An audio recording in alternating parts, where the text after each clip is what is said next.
Hello everyone, my name's Natalie. I'm a specialist recruiter here at Circuit Recruitment and welcome to another episode of my show, I Had a Drink With. This is a show where we get to sit down with amazing leaders in the tech industry. I quiz them a little bit about their experiences and we get to try some funky flavoured sodas just to keep things fun and interesting. Today I'm here with Stephen Parker. He is currently the CEO at Worldline Services Australia. Stephen, thank you so much for joining me on the show today. Great to be here. Amazing stuff. So, just for you and anybody else who might be tuning in for the first time, I'm just going to explain a little bit about what we're going to do here today. Essentially, I'm going to ask you a question. I'll give you the opportunity to address our lovely audience and speak to them about what you're doing and all that sort of stuff. And then in between, we're going to try an interesting flavoured soda. I'm going to get you to guess what you think the soda flavour might be as well. All right? Okay, sounds great. Amazing. Well, in that case, we'll get started into the first question. So could you just take a moment to talk me through your career to date and how you've progressed up to where you are now? I have a favourite interview question that I like to ask candidates, which is what got you into technology, because I find the different answers very interesting and it gives a little bit of insight into the person.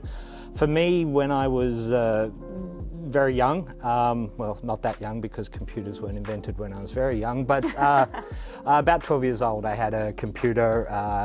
It's very basic by today's standards, but I used to play with a lot, taught myself programming, did lots of things like that, and then promptly forgot about technology and started to look at other things. And then I had a job and I was doing really exciting data entry into a timesheet system, but the system was really clunky and hard to use. So I ended up rewriting the system and that kind of launched my career in IT. And from then managed to convince Macquarie Bank to give me a job, and that was a really exciting time for them. They were growing very quickly.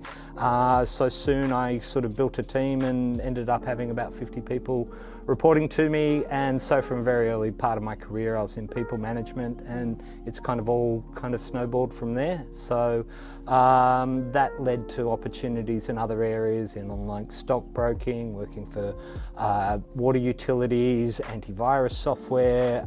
There is no rhyme or reason to my career, but all the time just being very heavily involved in the people side of things. And then worked for MasterCard, which got me into the payments area, and that put me into the Worldline organisation. We're doing some really exciting things in Australia, and the opportunity to lead the new organisation came up, and here we are today. Fantastic, that sounds really great. Well, with that, we'll get stuck into our first drink. I think I'm going to ease you in with this one.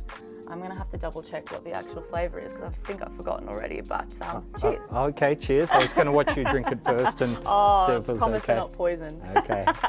A guest has yet to drop dead after one of these interviews.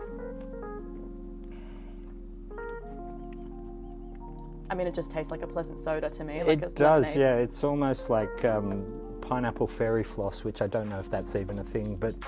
I think they should make a flavour called pineapple fairy floss, but I think this one's lemon meringue pie. Oh, okay. Yeah. There we go. Amazing stuff. The next one's definitely going to be interesting, but I'm going to ask you the next question first, all right? Certainly. So what advice do you have for candidates who want to get their foot in the door with a company that's in the payments industry? I think, I mean, this is sort of generic advice for any role, but really understand why is it that you want to work in payments? What do you know about it? What do you find interesting? Payments is a really exciting field at the moment just because there are so many changes happening and so many, I guess, problems that we're looking to solve. So someone that comes along to an interview that understands what payments is about and why that appeals to them, that's certainly a good start. I think we're in a really fascinating time in terms of training and education, that you can just access so many resources. You can do a finance course at Harvard online, you can use Skillshare or Udemy, you can do boot camps as well as university and things like that. And the advice I quite often give to people is you've got a unique set of skills and experiences. What story you're trying to tell and how can you get your learning to tell that story. So if you want to have, and I know we were talking earlier, a drama background, talk about what that brings to the table. If you have interest in other areas, as an employer, I'm much more interested in you building a portfolio and demonstrating why you're doing this study, where it's adding value, and how that helps me solve the problems that are important to me. So anyone who comes along with a really good story to tell and shows that they put the effort into their career and tapped into all the resources that are available at the moment, that to me is compelling, and that'll certainly open my door. That's awesome. Sounds like you've got some pretty great advice. I hope that everybody's taken some notes. With that, we can get into the next drink. I think this one's going to be interesting as well, actually. I've never tried this one before. Whoa, okay. Oh, I think it hits you straight into the face what it actually is, straight up. Wow, I really like that. Yes, it's almost as like, I don't know, barbecue ribs have been turned into a drink, which I love barbecue ribs, so I'm with you, I really like that. I'm so sorry, you're way off. It's chocolate. Okay. Smell it again, I think you'll agree. It's chocolate. It is, cocoa bean type thing, so yep, okay. I like this one. This one's really, really nice. All right, perfect. Well, in that case, we'll get on to the next question as well. What does good company culture look like to you? I mean, culture's incredibly important. It's a cliche these days, but culture eats strategy for breakfast, that you can have the best strategy in the world, and if the culture's not there. I think one of the challenges is that people sometimes think culture is keeping people happy. If you pay people a lot of money and not give them much stress, they'll be happy, but that's not necessarily a culture. I think people want to do, or most people want to do really good work, and so culture is about letting people do that work, but also making them feel supported. So it's really that balance that people can come into work every day, know that they're contributing, really enjoy the work they're doing, but also know that they're doing it in an environment where they are supported, where they do feel that they can take risks or, I guess, ride the ups and downs of life. I guess the thing is that an organisation can't support you, it has to be people. So the flip side is that you have to build an organisation where people understand the importance of supporting their colleagues, that you know the organisation's got your back, in that the senior leaders, the people who run the place, are going to support you, are going to give you the flexibility to do what you want. Jumping back to doing your best work, that also knows what's expected of you. So the company has to have a very clear vision of what they're looking to do and communicate at an individual level how people contribute to that. If they don't know, it's very hard to understand whether they are doing a good job or not, and that to me makes it difficult to do your best. And again, just making sure that people understand where they're supported, but also where the values clearly stand, what an organisation won't tolerate and what it will push back very firmly on. Yeah, amazing. It sounds like some really solid values coming through in what you're trying to say, which I'm sure gets translated into the Worldline environment. With that, we can try our next one. It's an interesting colour, but looks like Fanta, but this one got me last time as well. It did the exact same thing. It did the exact same thing to me because there's like almost like a spiciness to it. Yes. I don't know if you're getting that kick. I'm getting a chili after flavour on that one, so. Yeah. The exact same. Yeah. Given my track record on the first two, you're not going to be surprised that I don't really have strong signals on this one, which is really embarrassing because I did see the labels beforehand. I've totally forgotten what they are. So I'm just going to say something, sherbet. Let's say sherbet as a guess. Yeah, I think this one's the Buffalo Wild Wing. This one's got the chili Buffalo Wild Wing. What's funny about these, I really thought they would have a lot more of the flavour that they advertise on the labels. I'm finding they're just like sweet drinks with like a hint of something. So yes. I'm not putting my guests through that much torture. I hope you guys all know. It's not as bad as it seems. I was expecting a lot worse, so it's good. Good. I'm sure it comes as a relief. So the next and last question is, what do you think are the most exciting innovations that are coming down the line in the fintech and payment space at the moment? I mean, there's so much going on, and I can give a laundry list of technologies, but I think a lot of it is about giving the customer, and in the payment space that means the merchant, the choice of tools on how they want to deliver payments to their customers. And that's driven a lot by competition, which is great.